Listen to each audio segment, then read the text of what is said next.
Hello, ladies and gentlemen. Welcome to the podcast number 4. As you can see, we still don't have a guest, but I'm here.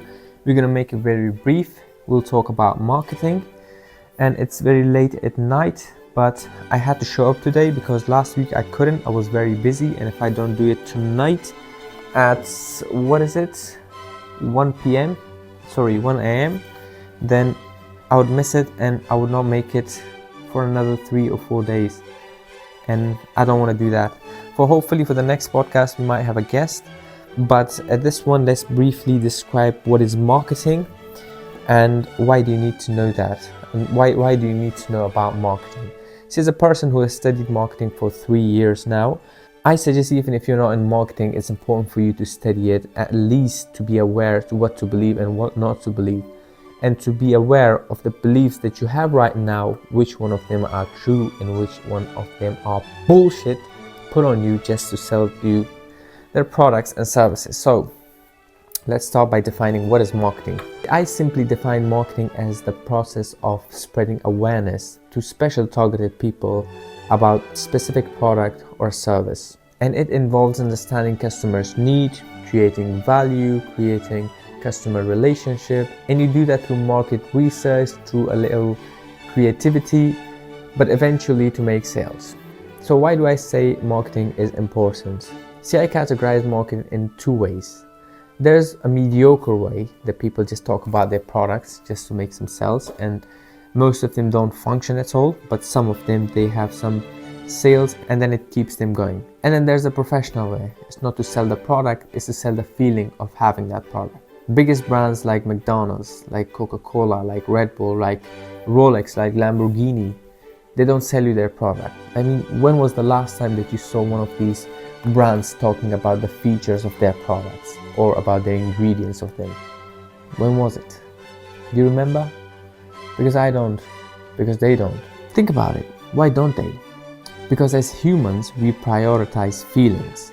So if you're selling to humans and you're not selling to cats or you're not selling to birds, as a marketer you need to understand how to invoke feelings, how to put the feelings of taking risks just by the energy drink, or the feeling of happiness by eating a food, or having confidence by wearing a watch.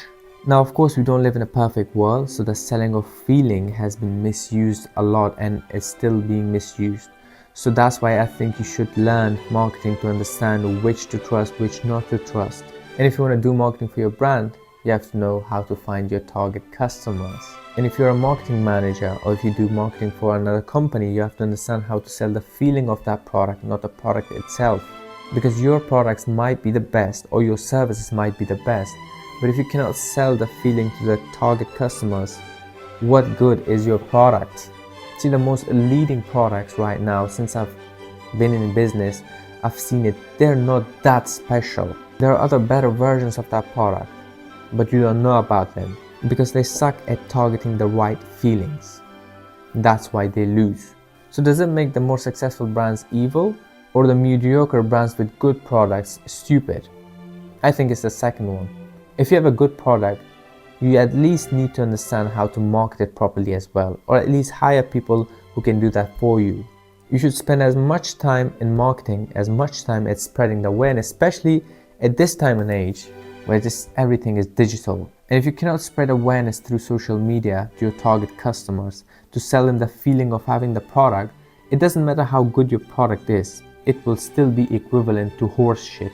So learn it, my boy, learn it. Unfortunately, I cannot go in very detail in this video because it's very late and I have to go to sleep, but I can give you a few guides. There's a book called Alchemy by Rory Sutherland. It tells you about the concept of marketing. It gives you examples about the brand. It shows that while logic does not always prevail, you have to use alchemy, you have to use some illogical, psychological ways to promote your product or service. There are a few people like Gary Vee, like Alex Hormozi, like Sutherland, and a lot of more other people. Just remember, whenever you want to learn from someone, whenever you see a shiny guy on social media, make sure you know the difference of the person who tells you what to do and the person who has done it. In these days, you can throw a stone and hit a life coach or a motivational speaker, or people who take you how to make millions in a week. That's horseshit. Think about it. People who tell you how to build a brand, do they have a brand? People who tell you how to trade, do they trade themselves? Or are they making the money by selling you signals or selling you how to trade? Use your brain for a change. Because right now in social media, don't you think it looks a little familiar? Like universities, like schools, where teachers read books and explain you how it's done and they charge you money and you don't learn shit? That's what social media today, sir. All the information that you need about starting a brand, about doing sales, about building a personal brand, about content creation, movie making, everything is available for free. So be careful before you buy a course. If you still have extra money that you want to spend on courses, buy it from the people who has actually done something you want to do. If you want to build a clothing brand, buy courses from the people who actually have built successful clothing brand. If you want to open a pet shop, go take advices from people who have pet shops. Don't listen to everyone. Just because someone has information doesn't mean it's true. Even if it's written in a book, prioritize experience always. Or at least do it yourself. Do it through trial and error. It'd be a lot more beneficial than just listening to a punk talking about how it's done who has never done it himself. Like there are doctors right now telling you how to be a superhuman athlete, but they're not athletes themselves. So how are you going to believe them? There's one thing studying about them, and there's another thing doing it. Two very different worlds. So choose your way properly and be accountable. Whatever you do, realistically, is always your fault. Don't fear failures. Don't fear mistakes. If you don't make mistakes, if you don't fail, believe me, none of the success will be worth it.